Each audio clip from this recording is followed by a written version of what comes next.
Functional magnetic resonance imaging, or fMRI, is by far the most common method used in neuroscience research today.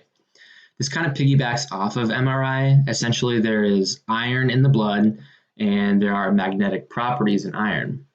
Oxygenated blood has different magnetic properties than deoxygenated blood, and we know blood carries oxygen to brain regions that need it. So we use functional magnetic resonance imaging to measure the ratio of oxygenated to deoxygenated blood in different regions. While this doesn't directly measure neuron or neuronal activity, it's been shown to be a reliable index of actual neuronal firing. So you compare these measurements during an experimental task to some type of baseline.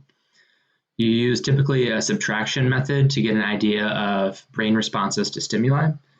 Basically, the brain it's going to be active all the time, but if you subtract the activity during a given task versus a control, this gives you an idea if that brain region is important for that specific task.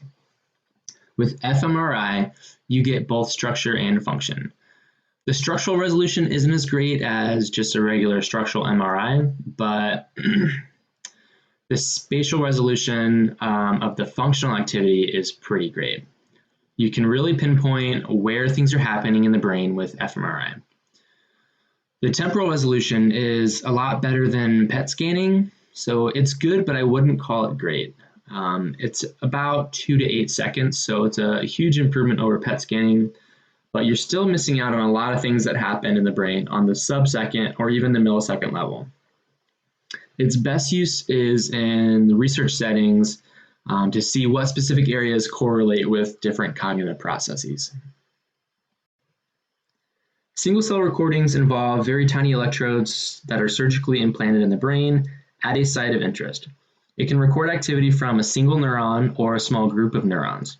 In humans, this is often only done when a human needs to have them implanted for things like epileptic seizure detection before surgery.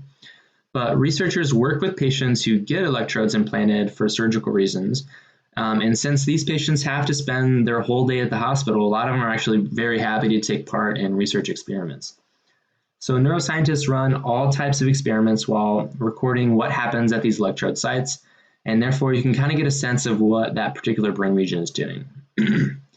The temporal resolution for electrodes are great, and they record activity oftentimes like every 5 milliseconds, so it's almost instantaneous.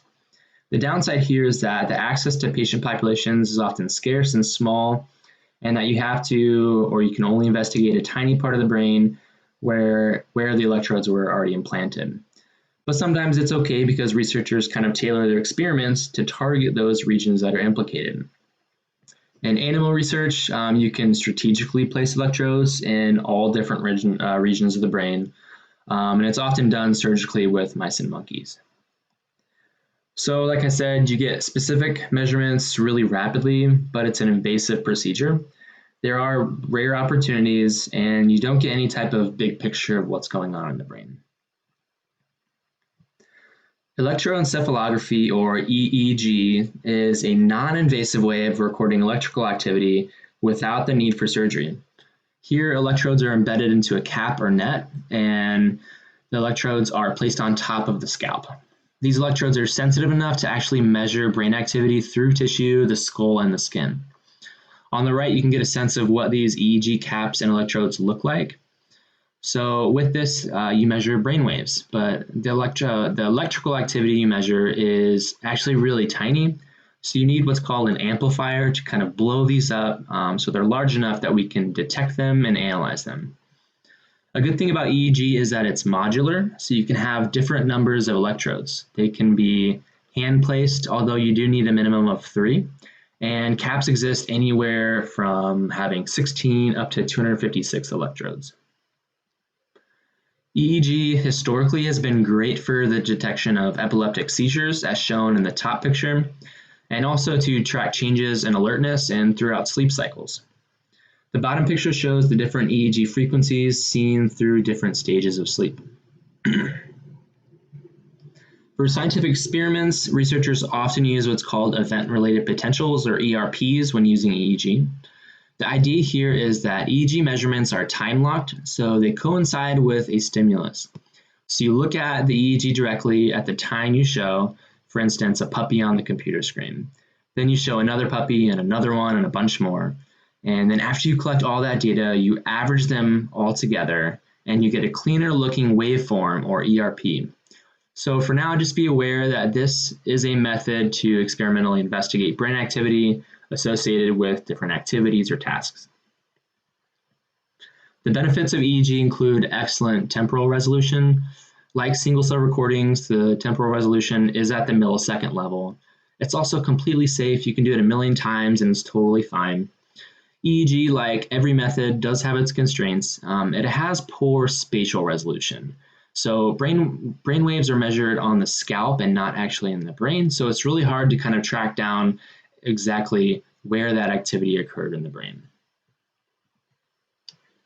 Next, there's Magneto, this is hard for me to pronounce, sorry. Magnetoencephalography, or MEG, so I'll just call it MEG. This again works along with magnetic fields. MEG is great because it gives you the temporal resolution that EEG gives, but also with better spatial resolution. Some of the downsides, though, are that it's pretty costly compared to EEG. I won't dig much more into this, but just be aware of this method, and I encourage you to look it up if it interests you. A really cool method that's gained interest over the last couple decades is something called transcranial magnetic stimulation, or TMS. Here you can create temporary lesions in the brain. So you take this wand with a coil attached to it, and it delivers a magnetic impulse for a short period of time, which inhibits brain activity. So you deliver pulses to the participants and then give them various tests to see what they can actually do. But it also has some medical applications that are worth noting. TMS actually has FDA approval for the treatment of depression. The idea here is that TMS can be used to kind of turn down or turn up the dial on the radio or hear with brain activity. So kind of fine-tuning that can have some benefits. Some research has been used with TMS and its application to a various amount of things like addiction, migraines, or even in some cases trying to enhance cognition. So making normal people better or smarter in a way. The research is kind of shaky on this. There are definitely some cautions with TMS. While it's completely safe for participants to use, the research is fairly new on this. So there are a lot of claims out there. So just don't believe all of the claims you hear about online. There's a lot of replicability issues with TMS. So a paper will come out saying that this is a thing, and then another one will come out saying, no, it's not a thing, it didn't work. So just be cautious. Also, if patients have tendencies for epileptic seizures, they cannot get TMS because it can kindle seizures.